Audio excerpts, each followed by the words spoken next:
Welcome to the Big World Made Small podcast for the adventure traveler. I'm thrilled you're here. My name is Jason Elkins, and in addition to being your host, I'm also a former U.S. Army paratrooper, third-generation commercial hot air balloon pilot, paramotor pilot, ex-Montana fly fishing guide, advanced open water scuba diver, and a full-time nomad that's visited more than 30 countries on 6 continents.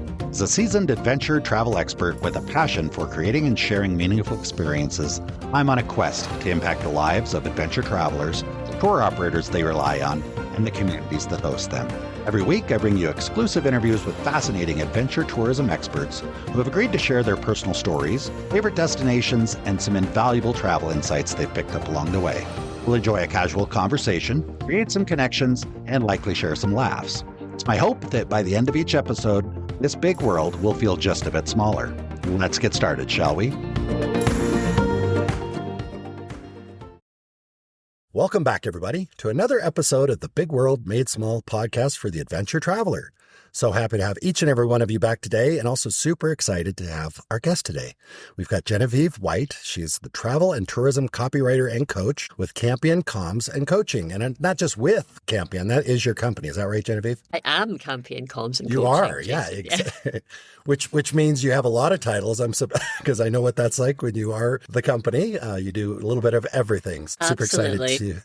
Super excited to dig into that, figure out what all that means. Also, really mostly interested in kind of what your story is. You know, we spoke a few weeks ago, and I thought we just need to come back and push the record button and learn a little bit about you. But before we get into where you came from, let's kind of discuss where you're at. Let's tell our listeners, what is Campion Comms and Coaching? What should they know about that before we get into your background and childhood and all that good stuff? Well, I think what the listeners need to know about me really is that I write copy for travel and tourism businesses. I write words for websites. But at the moment, what I'm really focusing on, because my absolute first love is writing newsletters. So newsletters and emails for small travel and tourism businesses. I just absolutely love doing this, so I'm really going all in on it. I write newsletters for my clients, but also I provide coaching services. So I coach people if they want to, because they maybe they don't want to pay for me to write their newsletters for the rest of their lives, because that's going to be a lot of money. So what I like to do is coach people with the copywriting skills they need to write newsletters for themselves. I'm curious because you said something interesting that you said if they don't want to pay me forever, because that's going to be a lot of money. But I guess my question is, somebody comes to you and says, yeah, I'm open to doing it myself. I'm coachable, or I can pay you either way. Do you have a preference? Do you enjoy the coaching, like to where you might actually, you know what, I'd rather coach you and get you sent off on your way, or would you rather do it for them forever and make more money? I'm just curious. Oh, it's tricky. I come from, we'll get into this a little bit later, I suppose, with our background conversation, but I'm a teacher. That's my background. That's what I started off with, being a teacher. And I suppose I've never quite lost that feeling of just satisfaction to see somebody just getting it. And so just when I see those light bulb moments that my clients experience, when they finally gain the confidence to write about their experiences in their own voice. And I know that they can do it really better than any copywriter ever could, because it's their baby, it's their experience, it's their business. That's worth all the money in the world to me. So it sounds cheesy, but that's really what I love. But I must admit, if somebody is a lot of the time, people are just pushed for time and they're like, well, great, I love the sound of your coaching. Well, maybe do that one day. But at the moment, I've got a trip needing filled. It's in a few months' time. I need a sequence of emails written. Can you do it? And then when I get that, I love that as well, because I love the freedom of just being able. Sometimes I copyright myself into like wanting to go on these trips, because I'm writing the copy and I'm like, so. I want to go on this trip now. Yeah, so I love both, and it's a balance, I suppose, I love, because I'm one of these people who's a little bit introvert, a little bit extrovert, so I love working with people. So I love the days that I've got lots of calls lined up, but I also love a day when I can just have my pajamas on and not worry about my hair, not worry about anything, and just sit down and write. So it's a balance for me. I just love it. It's cool. It's good to have both. And I'm curious because I haven't had an opportunity to really have this conversation with anybody about what does that look like? Let's say somebody reaches out or you connect with somebody and they know they need does it start off with some sort of email sequence? Is that the most common scenario when you've got somebody that comes to you? You mean what they want from me? Yeah, I guess, because you mentioned kind of a couple things. One is kind of the email sequence. So maybe you set up an initial email sequence with automations when somebody signs up on the website, that type of thing. But you also mentioned the newsletters. So I recognize those are two different things. I guess the first question is, what's the most common scenario when they first start having conversations with you? Are they looking for a sequence or a newsletter, or does it just always end up being both? No, sometimes it's a sequence if they've got something that a trip they need to fill urgently, or if they're just kind of needing more bums on seats generally, then it will be a sequence. But sometimes it's just like, so for example, recently I had a client who was she'd been writing the emails herself. She wasn't pushing anything in particular or launching anything in particular, but she was just really bored of writing her own. By the way, I use emails and newsletters a little bit interchangeably. When I say emails and newsletters, I mean the same thing. She was really bored of writing her regular broadcast emails. I'll just say emails from now on. And she said she just felt they just always sounded really generic. And she actually quite liked writing and she had the time to write, but she was just starting to bore herself. So it was, in that case, she wanted help, I guess, kind of generating ideas so that she wasn't boring herself anymore. And she also wanted help discovering her own voice, because with my coaching clients, we do a lot of that. What is your own voice? What is your unique way of speaking? Because I suppose at the heart of my philosophy is connection. And that's why I love emails, because it's, travel, adventure travel especially, but all sorts of travel, it's all about building connection and trust. It's not like, you buy a pair of jeans, you don't really need to trust the person who's selling it to you. But if you're like booking, an adventure experience somewhere, there needs to be that element of trust. So I'm very much about build the connection and the bookings will come. And that's why I love working with emails and why I've gotten really into it, because I think that is just a brilliant way to build trust and that relationship and build that loyalty as well. So yeah, people come to me for all sorts of different reasons, but often it is just because they just want inspiration for their regular email sequences. Got it. And that prompts a few questions, and I don't... I want you to come out here feeling like you're sharing all your trade secrets and stuff, but I'm curious. I don't mind. Very cool. I can talk about this till the cows come home, so it's fine. Well, for those of our listeners that aren't able to see your screen on the face, you and I, or your face on the screen, I should say, I can see it in your face and your expressions. It looks like you really enjoy it. I guess a big couple things, because I know that some of our listeners are tour operators that maybe are writing their own emails, or maybe they're in the same situation. They've been doing it for a while. Most likely we have listeners that are not writing any emails, and because that's usually what happens, I think, is like, they got set up with some sort of email system and they maybe sent out a couple newsletters early on when they were all excited and motivated about it, but then life happens. And, I've talked to awful lot of operators that have a mailing list of, maybe it's 1,000 or maybe it's 10,000 or 20,000. And you say, oh, when's the last time you sent out an email? Oh, well, yeah, we're not very good about that. And the reason I know that is because when guests come on to the show, on the podcast, most of them are tour operators. And part of the conversation we have is like, hey, we're going to do this episode. You're going to want to share it with your audience. You're going to want to send an email out and say, hey, I was on Jason's podcast. And that's when sometimes the conversation gets really quiet. You can hear the birds chirping. You're like, you do send out emails, don't you? Well, but I don't call them out during the conversation. When they're on the show, we don't talk about their procrastination or whatever. So I'm sure that's how much, so many ways we could go with this. I guess first and foremost, when I think of coaching, I think part of coaching is kind of that accountability thing. Like if you're coaching me to start, if you're coaching me to get my email list going and sending out regular emails and stuff like that, I suspect that it's not all about coaching on my voice or coaching on ideas, but also it's just kind of like, did you do it? Yeah. Tell me about your last email. Do you get into that accountability part of it? Absolutely. That's a huge part of it. And I mean, I'm pretty flexible. So generally, like I'll offer as one of my packages is like 4 sessions, and I'm not very prescriptive. I don't say, okay, it has to be 2 weeks and then we meet 2 weeks later. I'm pretty easy OZ. So I'll say like, go away. I have to really like nudge people and push people. But they respond to that. They like it. They like that accountability. And also I suppose I get very, very invested in my copy clients as well. So I subscribe to their email lists. And if I haven't heard, like if one of my alumni has finished and I've not heard from them for a little while, you can be sure that I will be emailing them saying, excuse me, come on. What's you've got going on? You haven't seen an email in a while. Exactly. But I mean, luckily, so many of them, by the time they finish their sessions, they genuinely are inspired and excited they've got all of their ideas. The most exciting thing about it is they start to see stories and inspiration everywhere.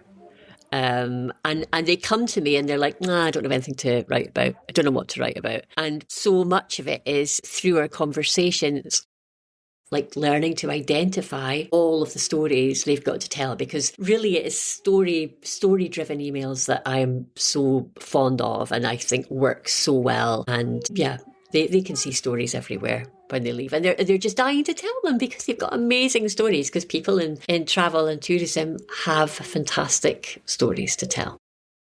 It is such a benefit for those of us in this space that there are interesting things that just happen pretty much year round. And even if you're running a tour business that only runs 3 or 4 months in the summer or something like that, there's often things come up. You get feedback from clients that were with you last year. You've got, maybe you go to a trade show, meet some people, whatever. Really what I wanted to mention was I've noticed, because I've got a few clients that I do some email stuff for, not to the level you're doing it, I'm sure.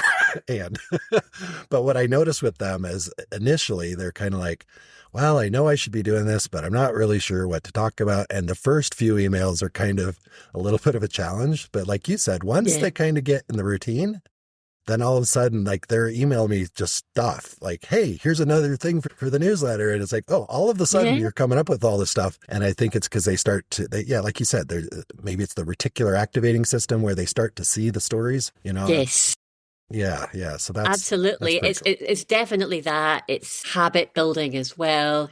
Just getting into the habit. It's thinking about just even things like just getting into the habit of noting down ideas as they come to you, because so many people get great ideas when they're in the shower or out for a run, and it's just getting into the habit of don't let that idea leave you. Just keep it there, and then immediately have somewhere, like a place, doesn't matter where it is, if it's your notes app on your phone, if it's a notebook, wherever, and just start to note it down. And something else you just said there, Jason, you said about stories about your guests or travelers. These are the most amazing stories. And I mean, I've actually been working just recently in the past couple of weeks with someone who came to me just like, oh, I don't know what I'm doing. I need to write these emails. I need to fill this trip. And she gave me a few women, because she does trips especially for women. Mm-hmm. And she gave me a few women, and she said, I think these women would have good things to say about my trips. And my goodness, I contacted them. One of them so kindly sent me her entire journal from the trip in Word document form. So I had this like amazing raw material to work from. And it was just, I mean, I couldn't have dreamt of stories as good as this. So your clients, your traveler stories are the best stories, and often they show that transformation as well, and then your readers can see themselves in those stories. So yeah, I mean, that's the raw material of just talking with people who've been on your trips is amazing, amazingly rich. Well, and depending on how you choose to feature those stories, it can provide a lot more variety in the emails. It's not just what Jason's thinking today. What is Jason thinking this week? It's a variety of people from a variety of places. If you're on an email list and you live in, I don't know, Chicago, and you get an email from somebody you've been thinking about going on a trip with, and there's a story about someone from Chicago that, that's going to resonate. You're going to like, oh, there's people like me that go do these trips with this company. And it's so much better than the operator or his guides or whoever, hey, aren't we great? Look how great we are. Yeah. Oh, I know. Yeah. Absolutely. Yeah. Social proof is just always the best thing if you can use it. And if you can build some kind of story about it, it's even better. Yeah. Yeah. And it's just, like you said, just the idea generation, just like, because I guess I'm curious about this because I suspect a lot of your clients that don't write every day, they haven't been writing for years. If you just, say you sit down in front of a computer screen and write something, and so that's why you need to encourage them to take notes when ideas come up and constantly be on the lookout. I'm curious though for you, because do you follow the same rules for yourself, or are you able to just sit down with your cup of coffee and just come up with stuff because you've been doing it so long, or what do you do for yourself? I do pretty much follow the same rules. I have ideas like coursing through my head the whole time. So I'm very disciplined about making notes and coming back to things. But also, I have, compared with all of my clients, the most boring life because I am I am home, I am working. Mm-hmm. I'm not out there like in the bush leading trips. I'm just home, and I have this like amazing work life because I'm talking to these fantastic clients from all over the world. Yeah.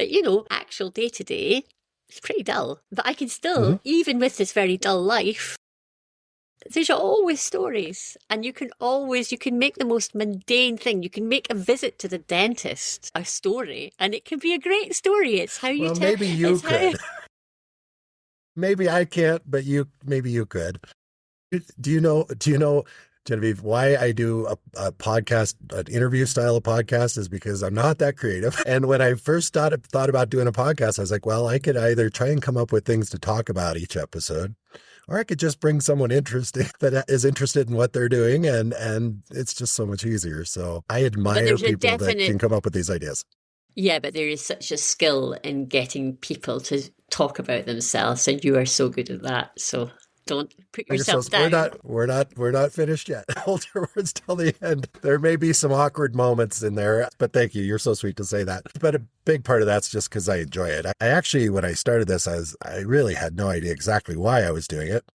And then I got to the point where I figured I'd pretty much achieved my goals of kind of getting myself out there and connecting with some people. And there's probably been even a few points where I was like, I'm not sure I need to keep doing this. But then I was like, but I love the contact. I travel. I'm a full-time traveler. It's hard making friends when you're on the road by yourself, staying in Airbnbs. So the show's become kind of an outlet for me to just connect with people that I think are interesting. So that's what I do. And have you ever ended up? Sorry, I shouldn't be asking the question. No, please do. This is fun. It's a conversation, two-way. Have you ended up having long-term friendships with people you've interviewed?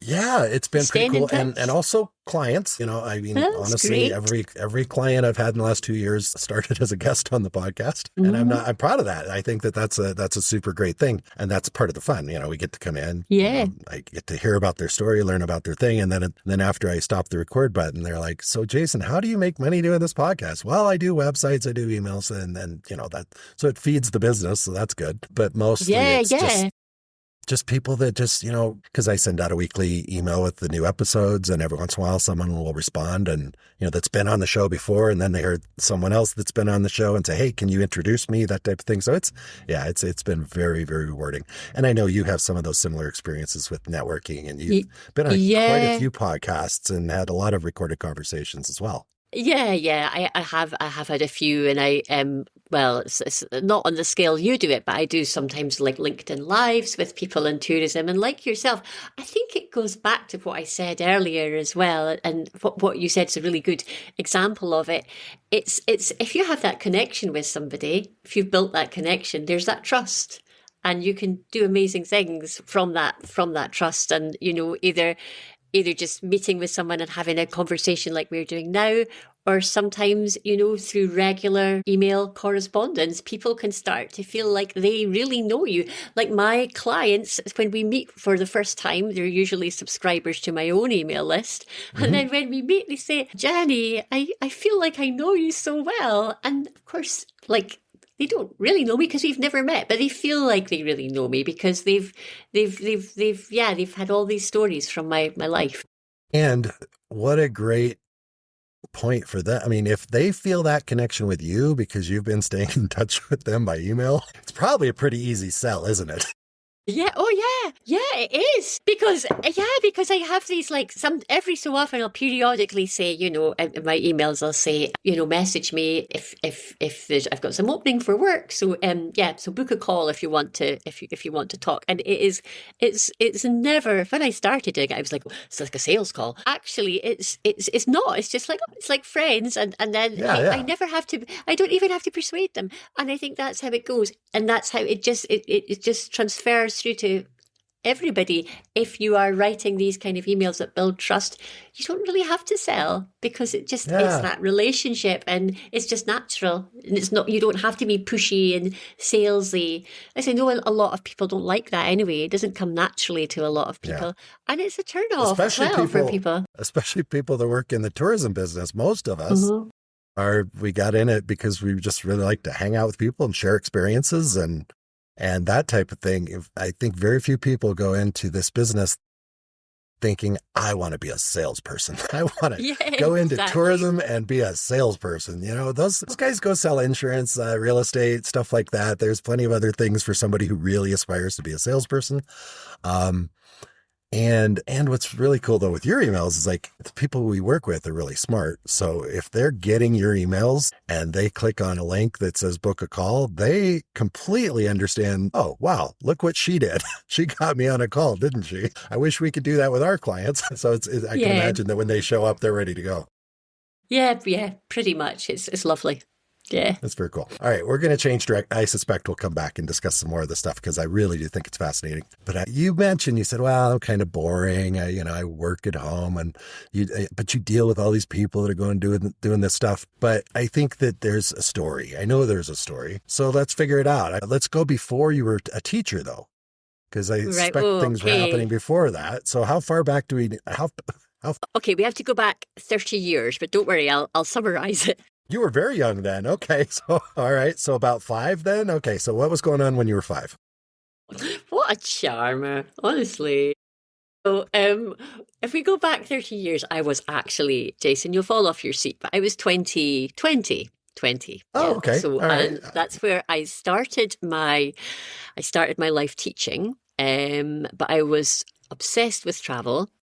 I got married very young, and my husband and I, instead of a honeymoon, we decided we would go teaching in different countries, teaching English. See, I knew it. So I knew there was a story. That's what we did. We had the best, through our 20s, we had the best time. We lived in Hungary for several years and we taught, and we travelled all around Central and Eastern Europe, and we taught in Romania for a year. And I just wanted to keep going. I would still be travelling now. I had my sights set in Mongolia.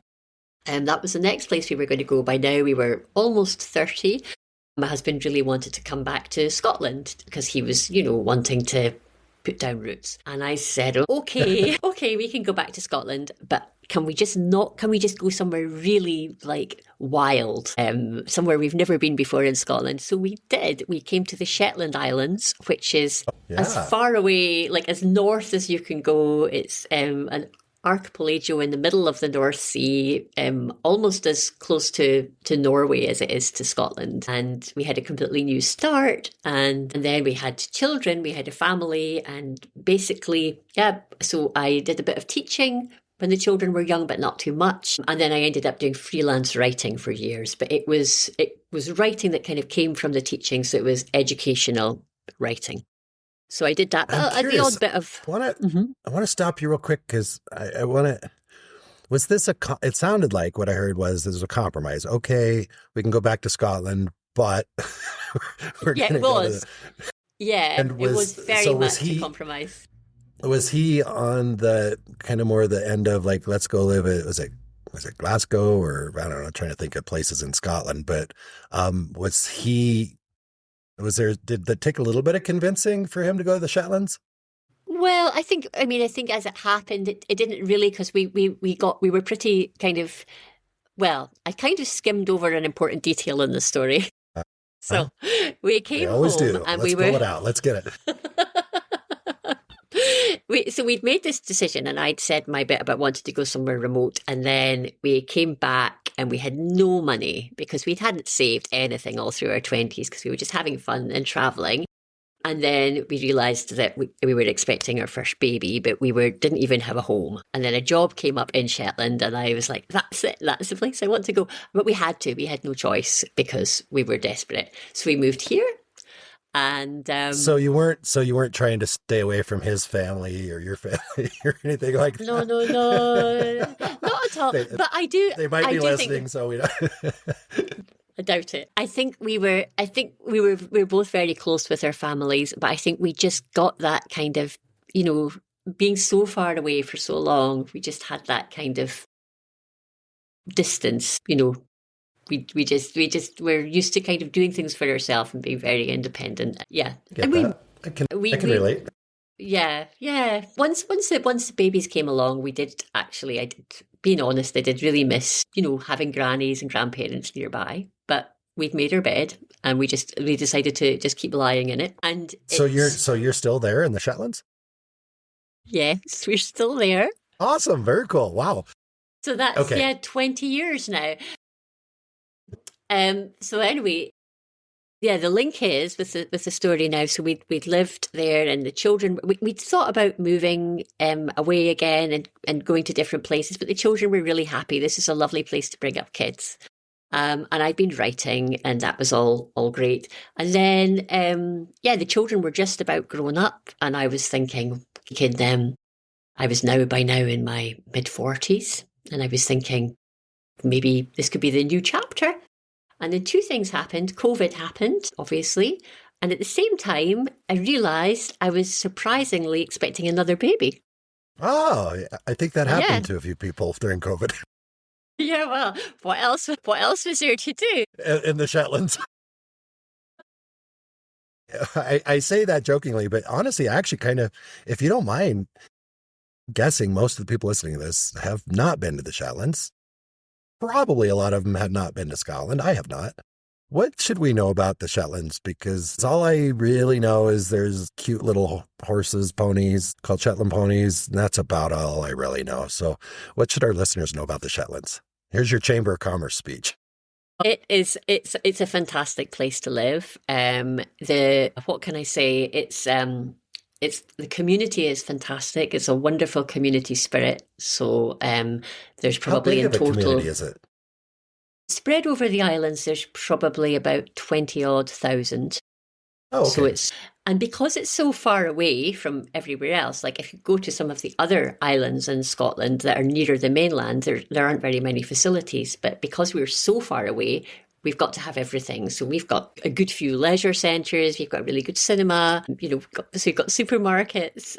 Once the first time my sister came to visit me here, I opened her suitcase. I went to get something, and I thought she'd robbed a bank. She had so much money in there. And I said, why have you got all this money? And she said, no, I didn't think there'd be banks. So I just brought all my money. Yeah. So no, there's banks. So there's everything you need. It's just very, very remote. It's beautiful. So we have what's called the simmer dim. In summer, the days are very long. It doesn't get properly dark. Obviously, the flip side of that is at the moment, it's very dark in the winter. We're just very, very dark, yeah. And it's very hard. It's very, very windy, cold, dark. The winters are not fun. But we do have these amazing fire festivals, and it's fire festival season at the moment. So that's the community's way of dealing with this long period of darkness, is getting together and dressing up and carrying torches around. So there's lots to keep you going, even through the winter, even though the winters are tough.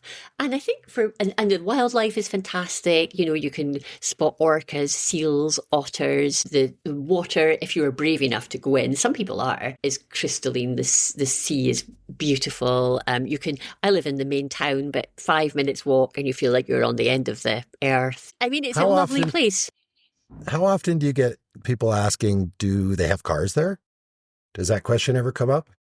It's not a question I've heard recently. I have heard some... Just guys like me that are just totally clueless and just want to... Oh, you do? You do get cars, yeah, because you would need cars because the weather's really pretty dreadful, and the public transport isn't very good. So people have cars. Okay. Well, I am one of those types. I'm not afraid to ask questions, fortunately. So sometimes it feels silly, but because when you said 20,000 people, that's about 19,000 people more than I would have guessed. So no, absolutely. Well, I didn't really know anything about Shetland before I moved here. So why should you? My sister didn't know anything. I mean, everything changes. I get that, but I'm just curious, like, has that been a pretty steady population increase or is it? Was it like that when you got there, or has it changed a lot? It's actually starting to go down a little bit now. There was a huge boom in the 1970s, I think, with oil, a big oil boom. And then it really kind of exploded. And that's where we got lots of money. And that's where all of these amazing facilities came from, because before that it was very kind of rural and quite poor. But yeah, I mean, I think a lot of people are surprised when they come here just how well developed it is, even compared to mainland Scotland. We do pretty well. It's great, great place to live. There we go. I've done my bit to sell Shetland. No, that's very good. That's very good. The Visit Shetland check will come soon. Yeah, here's hoping. Right over to you, I've earned it. You probably have. I suspect you have more influence with the travel world than probably most of the people that live on the island. I would guess. I don't know. Maybe. Well, I do actually do. Some of my work is actually writing for Promote Shetland. So I am used to Promote Shetland is like the organisation that attracts people here. So I do quite a lot of praising Shetland, but it comes from the heart because Shetland's been really good to me and my family. I love it here. I can tell that. And make sure that the folks over at Promote Shetland hear the episode. I will. Make sure you're doing your part, not just writing copy. It's very fascinating. There's a few more questions I'm going to have. We're going to get back to, but I really like what I heard was, early 20s. You and your husband got married, started traveling around, teaching, all this stuff. What were you thinking in high school? Was that something that was even on your radar? Did you always have that kind of desire to go see the world? Or what were you like in high school? In high school, probably writing a lot, weren't you? Yeah, I was always writing. I mean, even in primary school, elementary school, I guess you'd say I was writing about what I wanted to do, and I always wanted to travel the world. Except back then, the only slight difference was it was a convent school I went to, so I wanted to be a nun traveling the world. So the nun part didn't really. I kind of thought I could be a kind of missionary nun helping people. So yeah, well, that's true. Yeah, that's true. That was my plan as a young girl, and then as I got a little bit older, I mean, I think I was slightly rebellious. I wasn't always as good at school as I could have been, but the writing and reading was a constant. I mean, being really into books, being really into writing, and I don't know. I didn't have any. I don't remember having any set career ideas. I actually sometimes found some of the career options a little bit depressing. I couldn't ever really see myself in a 9-to-5. I went to university. On reflection, I probably shouldn't have gone to university because I was just a bit restless and a bit naughty and a bit of a party animal and didn't really work very hard. And I ended up dropping out to go, much to my parents' horror. They were so disappointed in me, bless them. I ended up going and pitching a tent in a little farm in the south of England, having dropped out of university and picking strawberries and feeling so happy and thinking, this is how I want to live my life. I am so not interested in any of the sort of material trappings, and this is just, I want to be a kind of free spirit. But then in the end, like this was a few years later, so this was actually like a little break in the middle of the 20s. I did go back and finish. I did a year at university just to finish off and get my degree because I was realising that I couldn't get the teaching jobs. I couldn't travel as much as I wanted without a degree. So I did it in the end. So it was very, I wouldn't say I even have a career trajectory. It's just been very serendipitous and making it up as I go along, really. As I listen to you, I thinking of some of our mutual friends and contacts that you've spent time with. And I think probably Peter Syme and Chris Torres, I think both sound very familiar. stories, your story, a bunch of people that we work with mutually. And it's pretty cool. I love that. And it's why I enjoy doing this conversation so much, because I'm like, oh my gosh, you sound so much like me. I'm still doing that no real career trajectory, 52, traveling full time. But you've done so many amazing things. Like when I listening to the intro of your podcast, I'm always like, what? Just like all of these different things you've done. It's amazing. Cool things, but it definitely is not a trajectory. There's none of those things that turned into a trajectory. It's more like just a scattered shot. You shoot a shotgun and little pellets go every different direction. That's pretty much my career trajectory, but I like it. I've been very, very fortunate. Is there a kind of golden thread that goes through it? Something that, you can see. Yeah. What is it then?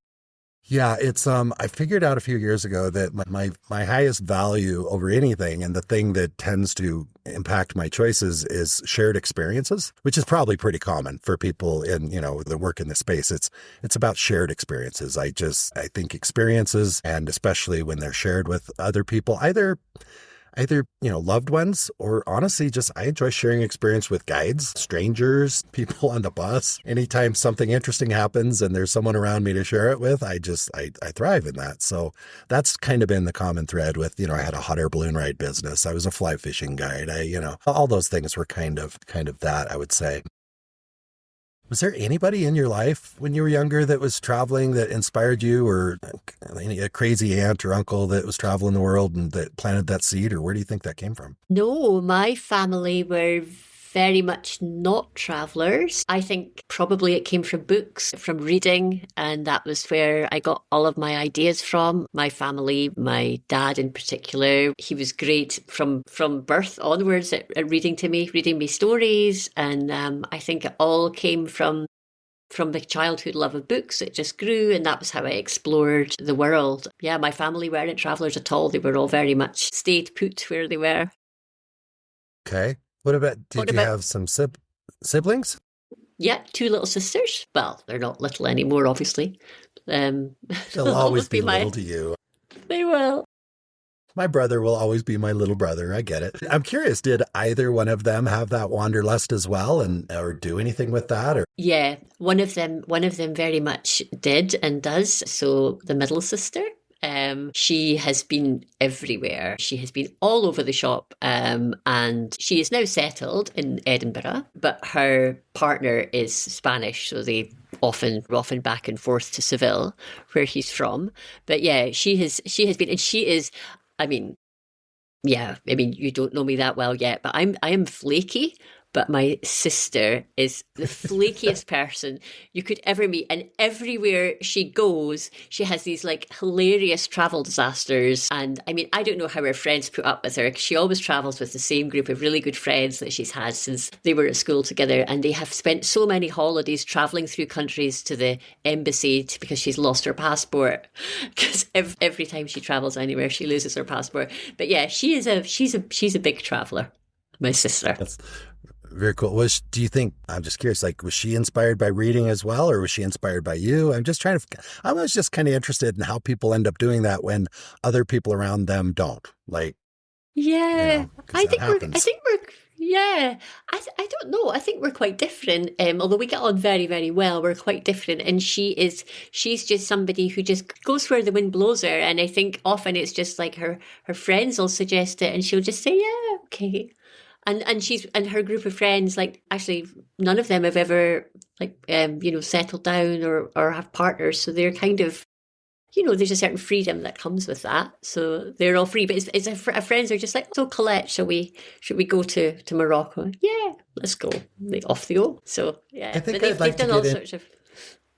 I'd like to get her into her friend group. I want to meet more people like that. I meet them when I travel, but honestly, they're usually quite a bit younger than I am at this point. Oh yeah, no, they're a great bunch. They're a great bunch, these guys. It's very, very cool.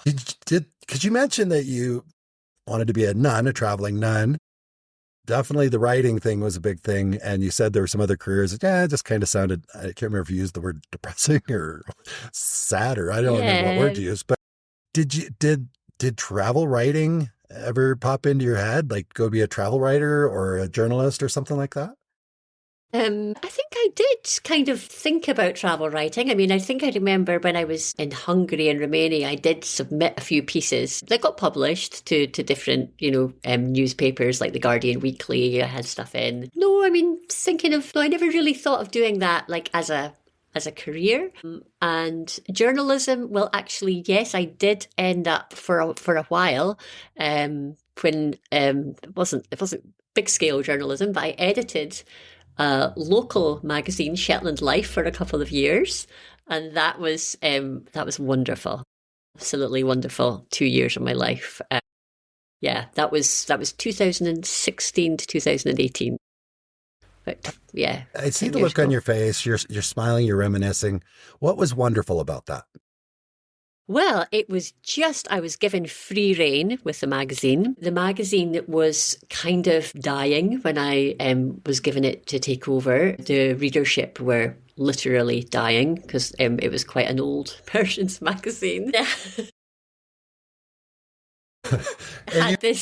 You got them to read anyway? Wow. Tell me how you managed that. Oh, a little seance here and there. No, so my remit was basically, you have to make this magazine more appealing to the young community, to everybody, because it had this very fusty image and it was just quite dry and it just wasn't bringing people in. So it was just such a challenge, and I love a challenge. Yeah, it was just my baby. I think my older two children by then, they were kind of not needing me quite as much. They were maybe, 10, 11, that kind of age, more independent. And I just threw myself. Wait, in the Shetlands, they're more independent. We're very Spartan here. We just put them onto the hillside, and if they don't die, they're fine. They can. Where are they going to go? They're not going to go far. Exactly. If you're in Chicago, you're 24, still living at home with your mom making your sandwiches and peeling the crust off. I don't know. I'm picking on Chicago today. I don't know why. Anyway, yeah, you are. Right. People in Chicago. Why? Everybody's picking on the U.S. right now. I don't know why that is. We're not going to go there. See, now I totally lost my train of thought. But actually, I have no idea where. Oh, yeah. How long ago was that you were editing the magazine? It was 2 years. I did it from 2016 to 2018. So, okay. Yeah. With all the modern technology, most newspapers and magazines did not survive that. I'm just curious, is that one still around? Has it gone digital? No. Did you help it go digital? What happened? No, after I left, there was another editor who took it over, and she really carried on. She did a great job as well. I think she edited it for about a year, but then the reason I left was it was just a huge job. Although it was a hugely enjoyable job, it was a huge job and not very much money, and it was just not sustainable. So for the same reason as me, she left it. And I think they just realised then we can't carry on. It was on the wall, wasn't it? Because now, exactly. Like if right now we were to look back and say, you can have an opportunity to be an editor of a magazine and help get the readership up and all that stuff, you'd be like, I don't think so. I don't think the timing's very good for that. Well, probably probably if I'd been a bit less optimistic and naive, I might have, even then in 2016, had second thoughts. But I was just like, yes, I can do it. But you enjoyed it, so it doesn't matter. It sounds like it was a great thing. And we did. Yeah. We got so much lovely feedback from the community. So much fun. I mean, even just I loved putting the covers together, because that was a big part of it. And I'm not a hugely visual person, but just so every month, I decided every month would have a theme, and I'd build the content around that. And people were just so willing to contribute and help because it's a community magazine. And yeah, I just look back on it as just this very fun, creative period. Although it was very tiring and, exhausting and full on, I just loved it. We should discuss where in the timeline your current business kind of got started. Was that after the magazine, or you just tell me, when did it get started? And the creative part, because you mentioned the creative, you really enjoyed the creativity. And I'm imagining that you could apply a lot of that to what you're doing now. Yeah. With just even emails, because an email needs some sort of visual generally. I don't know, maybe I'm wrong, but so tell us about that. Well, okay, so 2020, I had my third child, and that corresponded with COVID. And I think really at that stage I wasn't really doing, I was doing a little bit of live teaching, but mostly writing.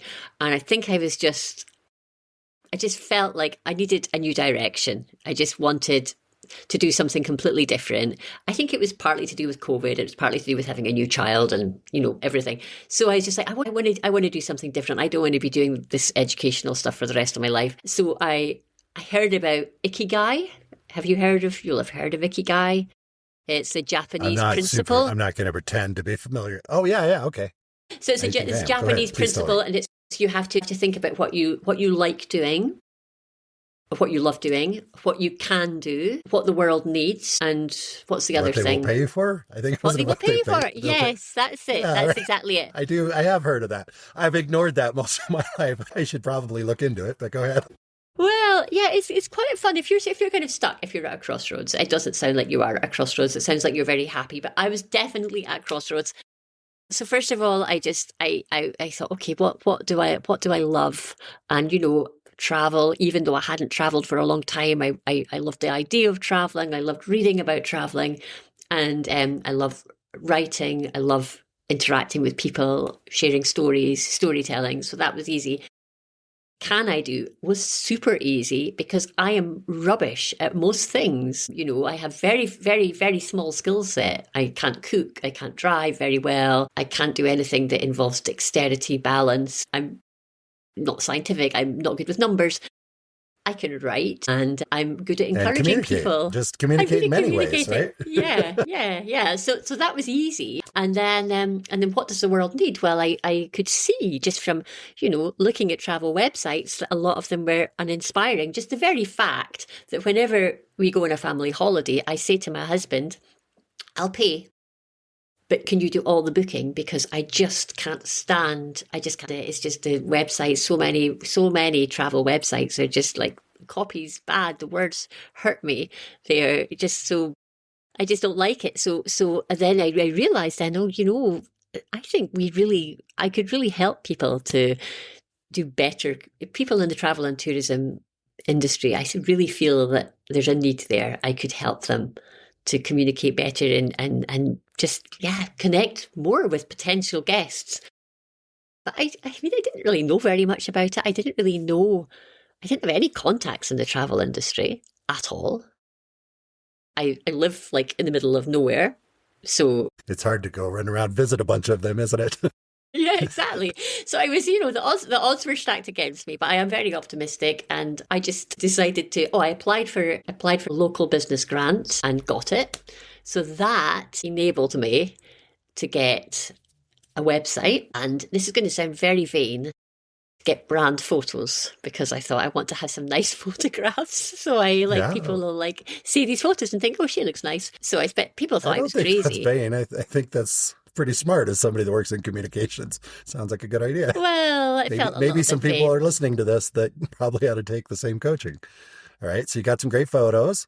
I got some great photos, and I just put myself on LinkedIn. And at the time, I was also paying for a business coach. And she said to me, I was like, well, this is great. I've got my website. I'm happy with it. I've got these lovely photos, but well, I don't know anybody. It's not like I've got this baby. I can't just jet off to the world travel market, bye, see you later. So she was like, well, why don't you do a LinkedIn Live? Why don't you interview somebody in tourism? And I was like, well, I don't think anybody will want to speak to me, but okay, we'll try it. So on LinkedIn, I put out a little post and I said, I'd love to speak to anyone. I was completely unknown. Nobody knew me at all. I'd love to speak to you if you've got an interesting travel story. I'm thinking of starting, I didn't say, I was very confidently written, I'm starting this travel series, but I really wasn't confident at all inside. Yeah. I get it. This lovely guy, a Nepali trekking guide, got in touch with me and said he wanted to speak to me. So that was the first one that we did. And I couldn't believe it that all of these, I was just this little wifey sitting in my kitchen, unknown.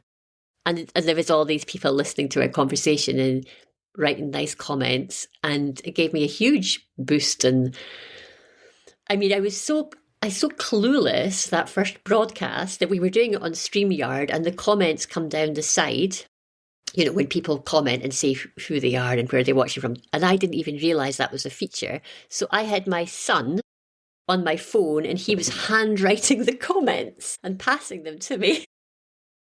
I love it. It's just like, and I still watch that video sometimes and I laugh because there's just about halfway through the broadcast and you see my face because I suddenly realise the comments are on the side and I say, oh, go away, I don't need you anymore.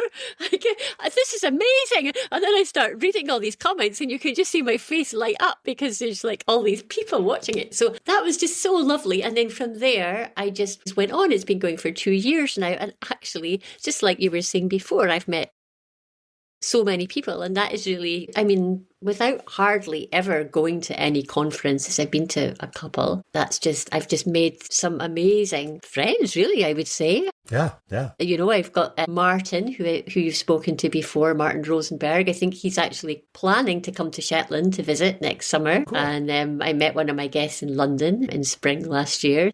It's been lovely and got work. So, and you know, I'm curious what your thoughts, but definitely COVID was kind of an inspiration for me to make some big life changes as well. And the ability to work online with people, people are just so much more open to jumping on video. I mean, I'm almost talking old news now. I know that. Like right now, people are like, yeah, we've been doing it for a while, Jason. You're just catching on to this. But that really was the moment when you could reach out to somebody for the first time and say, hey, you get on your computer, I'll get on my computer. We'll talk about whatever.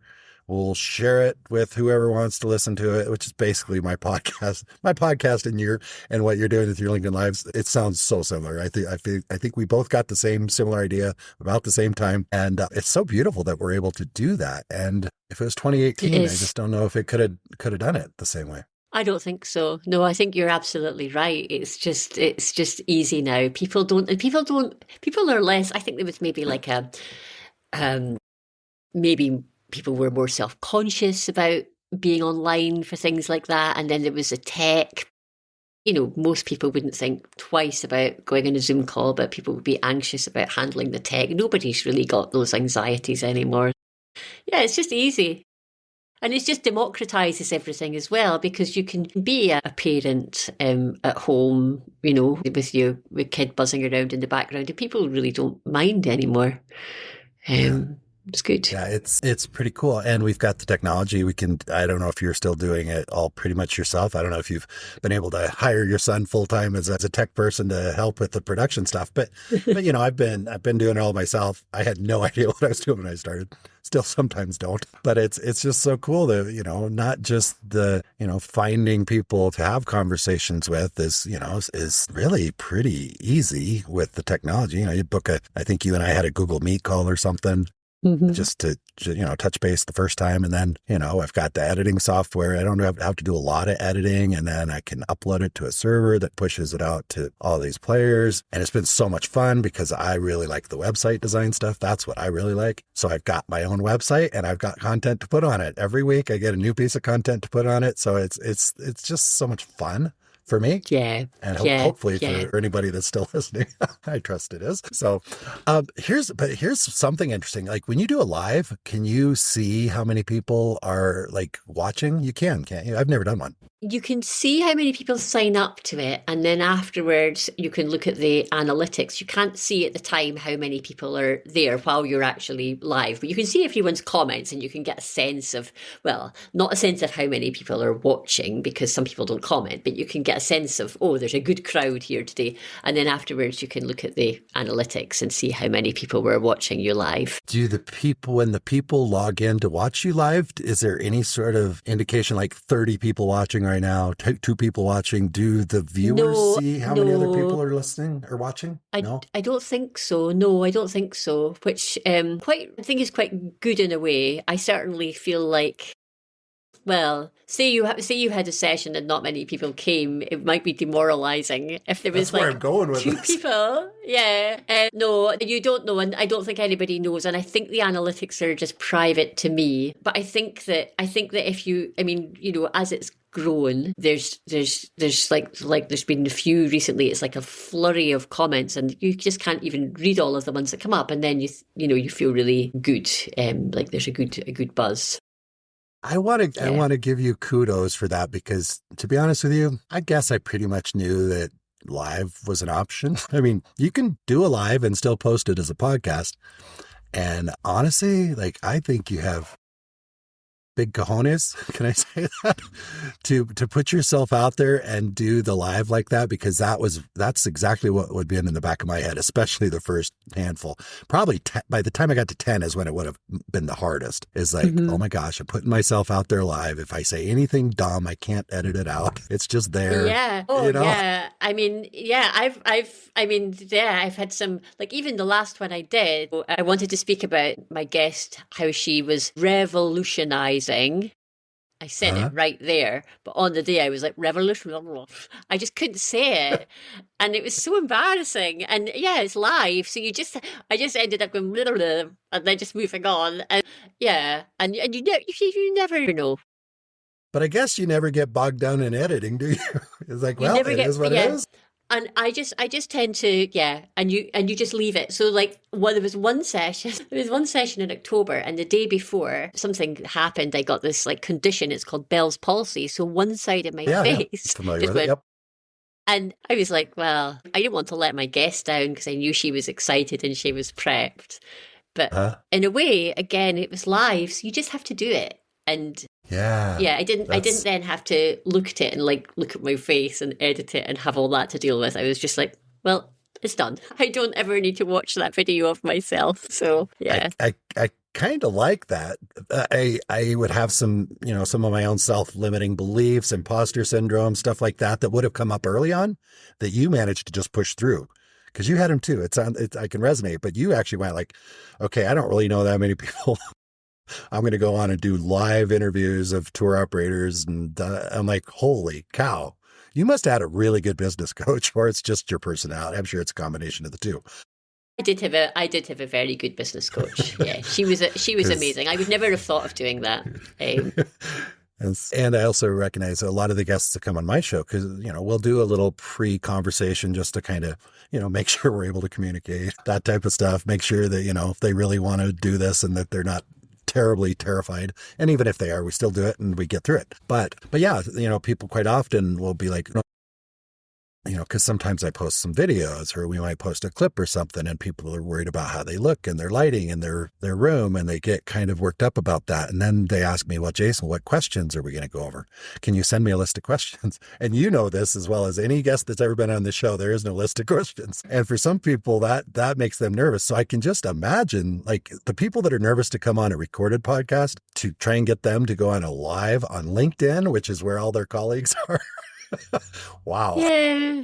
What do you think? I mean, what have you learned? You've learned a lot, but what do you say on that? Do you still have people that are like, yeah, I'd love to talk to you, but I don't want to do a live thing on LinkedIn? Or does that come up ever? I think a lot of the time, well, yeah, some of them have been regular audience members, so they know. And if they haven't, I say, well, just, watch a few of the sessions so you can see what it's like. You'll see it's very, relaxed. And then some of them, bless them, they are really nervous, but they come on, they feel the fear, they do it. Yeah. And then at the end, they're like, that was so good. And they're buzzing. Cool? And they've enjoyed it. And they usually, they say, I just forgot. I just thought I was talking to you. Yeah. Which is lovely. Do you think it's part of why you continue? I know it's part of why I continue doing it. I'll tell you, because doing a recorded podcast, there is no immediate feedback at all. It's just you and the person. Fortunately, I really like chatting and we have a lot of amazing conversations. But at the end of it, the only kind of validation you get is usually your guest. It's like, wow, I was really scared to do that. Or this was my first one. You made it so easy. And it just like, it feels so good to have at least one person say that right off the bat. Because then when you push it out into the podcast world, people don't generally comment much on podcasts. I wish they would. Yeah. But it's, so that's very, very cool. Yeah. What's next for you? Do you have any, well, actually you kind of touched on you mentioned maybe starting a new chapter after 20 years, I think it was. You mentioned something about a new chapter. I don't know if you've already started that. What were you hinting at? The new chapter was the business, I think. Was it? It was the business. Yeah. Yeah, I think so. I think it was the business. Okay. Oh, yeah. Yeah, I can't remember. I had a feeling you were getting ready. Business. I had a feeling you were getting ready to say, you know what, the kids are up and almost out or whatever. Let's go sell all of our stuff and travel again or something. I thought you were going there, but yeah, that maybe was, but then we had our third child. Yeah. So that was a new chapter, a little different. 5. But I think there will be really exciting times ahead because I can really work anywhere, and my husband is a teacher, and I'll whisper this because probably I don't need to say anyone is listening. I'm trying to retire him because it's very it's a stressful job, and he's getting older. So I would love it if we could maybe 5 years from now, 6 years from now, he could retire and we could just go and, do the whole digital nomad thing. And Flora will be, that's our little girl, she will be, old enough to, do a little bit of world schooling. So that's the plan. She's just old enough to turn out onto the steppe there in the Shetlands, and she can fend for herself, and she's not going to go far. You guys can come back and visit her every once in a while, maybe in the winter, so she's not out there by herself. Yeah, that's a good plan. We'll try that. We'll let you know how it goes. Yeah. Let me know how that goes. I tried that with my youngest. It didn't work so well. He came back to anyway. Won't go into that. Oh wow. We've discussed the story about cutting the crusts off the sandwiches. Was that from your own experience, Jason?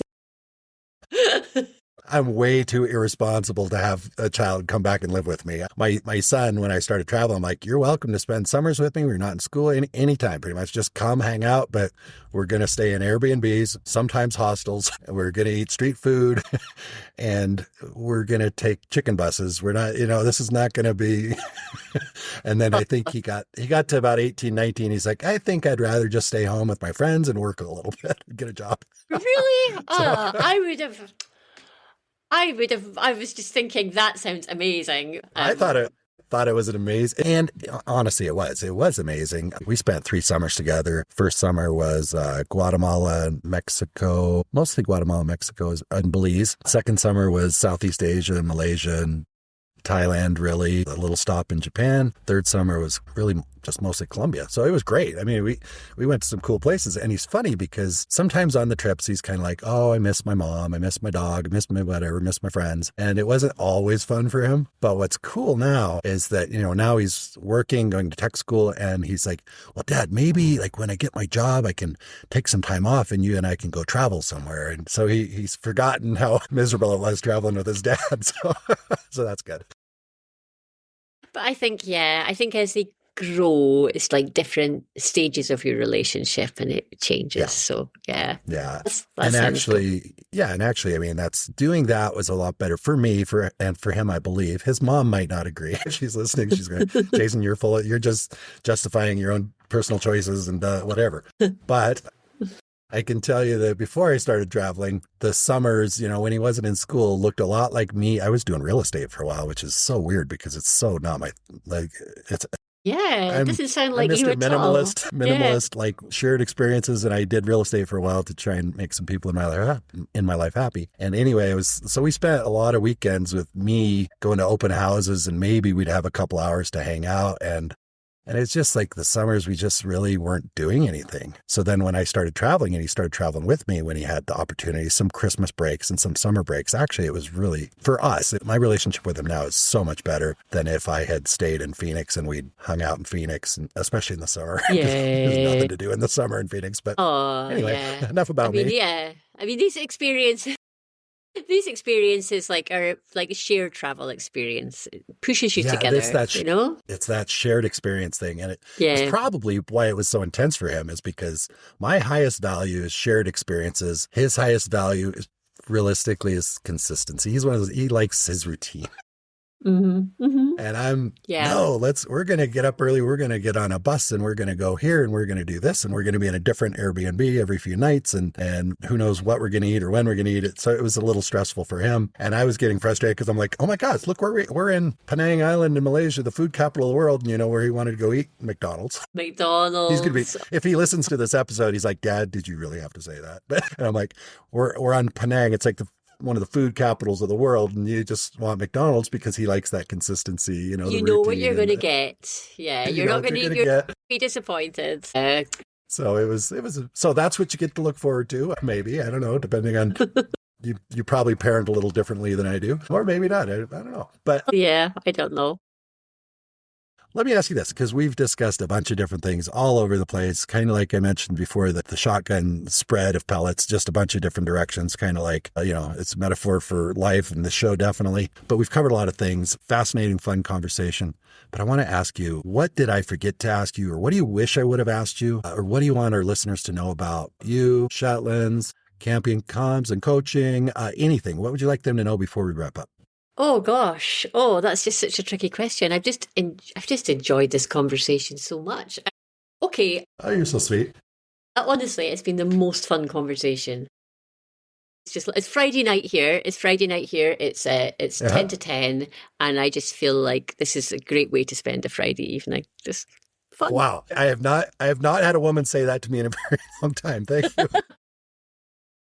Wow. Okay. Keep going. Anything else? Yeah, you did. I right. So something I could say. Okay. So if you've enjoyed listening to this conversation and you'd like to hear more from me, you could sign up to my email list. I share stories from my life, my very boring life, but people do seem to enjoy the stories twice a week, and there usually is some copywriting wisdom interwoven with the story. So you get a story and then it's linked to some insight about copywriting, specifically for travel and tourism. And it's all very meta because I am writing these emails to connect with my readers, which seems to work, I must say. And in reading them, then, you might learn the skills that you need to connect with your readers. So yeah, that's it. It's maybe a bit pitchy, but I just had to say it. Remember earlier we were talking about how your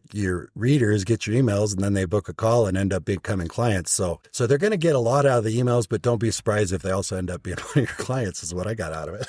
And I know that's you're not trying to be pitchy at all, but it's pretty cool. And obviously you've got such a great, fun personality. If nothing else, if you haven't seen her lives, definitely check that out. But I guess what I'm saying is, if you get one of her emails and it says book a call, now you know kind of what to expect. It's going to be fun, nice, fun conversation, and not because honestly, sometimes copywriting might sound a little bit, to some people, intimidating, dry.